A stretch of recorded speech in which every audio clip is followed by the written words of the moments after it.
Hey, good morning. Welcome to my kitchen. It's nice to see everyone. I thought I'd bring you along with making omelets this morning. So I've kind of preheated my pan. I've got some eggs already scrambled here. It's got a little bit of milk. I'm kind of fond of putting a little pepper in my eggs. And this Trader Joe's everyday seasoning is kind of fun. There's all kinds of things you could put, in your eggs when you go to season them. I have here my pan, which is hot. And when it comes to making omelets, sort of understanding how hot your pan is part of it. It's part of the practice. I worked in a cafe for a long time and had a lot of practice making omelets. So that's kind of where a lot of my experience comes from. So I've got my heat set to about a third, not less than half. And this has been on there, so it's pretty warm already. So I'm going to cool off slightly. Different pans have different amount of heats. Thank you, Panera, for this little butter tab. I'm going to put a little butter, get that melted. And see, it's already starting to melt. You don't want to burn your butter. I'll even put a little olive oil in here for flavor. Doesn't that sound nice? So getting enough butter helps the egg to slide around enough. Now we've got a hot pan, we've got butter. Now's where the action comes in. So I've got my eggs that I've scrambled up, and I'm going to put in the pan. And an omelet is like scrambled eggs, except what you do is we just kind of control how the scrambling happens. So you put it in, and you already see it starting to cook along the edges.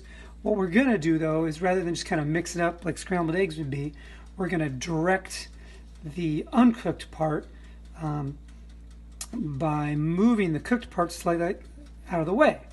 And you'll see how this happens here in just a moment.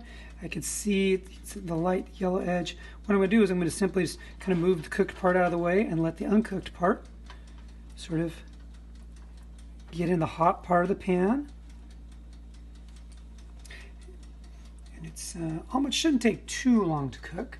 I decided to put some peppers in it when I get done with the flipping part, and some cheese. So that's what's coming up, but I can see it's cooked some more. So I'm gonna do different parts of the egg, and I'm trying to get as much of the uncooked part around and underneath the heat so that it cooks, because I have to flip this part. That's kind of the exciting part that's coming up. Somewhere in my videos, I've got an omelet I flipped that had 12 eggs. This is only 2. But you can see I'm using, it looks like a 6-inch pan here, small 6-inch pan. But you can see there's not as much of the raw egg and that's moving on. See, now I'm kind of getting to the point where I'm getting close to flipping it. Now the thing about flipping, this is where things can get messy and where just practice comes in. It kind of takes a little wrist action. I get another pan here, and if you wanted to practice it, you can get yourself a pan and something small. But I'm going to kind of try and do an action like this. So the idea is to flip. Come on. Oop.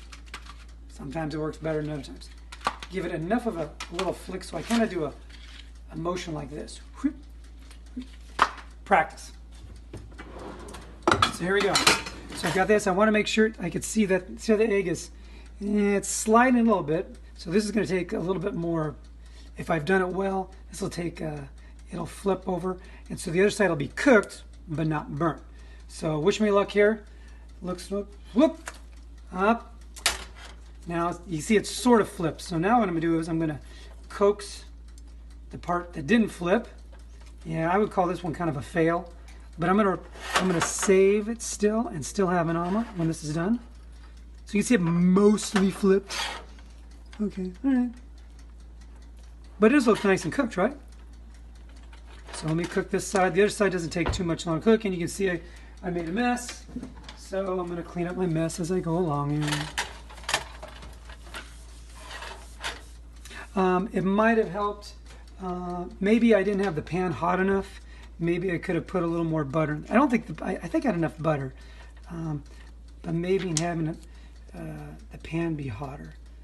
Would have helped. But we're almost done here. And so cook, cook, cook, cook, cook. Let me see if I can flip it the other way. Whoop.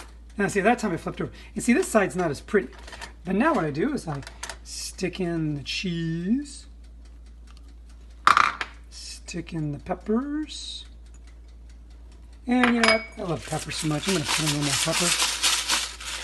And then what we do, since we've got both sides cooked now, bring it over to my plate. Here, don't go too far away.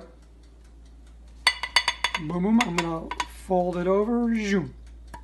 Doesn't that look nice? Oh, I've got, okay. Now you can back off a little bit. Thank you. Something else I'm going to add. Forgot about this. This comes from the tamale store in Phoenix, Arizona. Love these guys. But let's put a little bit of green chili sauce on that. Mmm. Doesn't that look good? Don't forget to turn off the heat. And then to finish it up, got myself a piece of toast. And here's some muffins I made yesterday.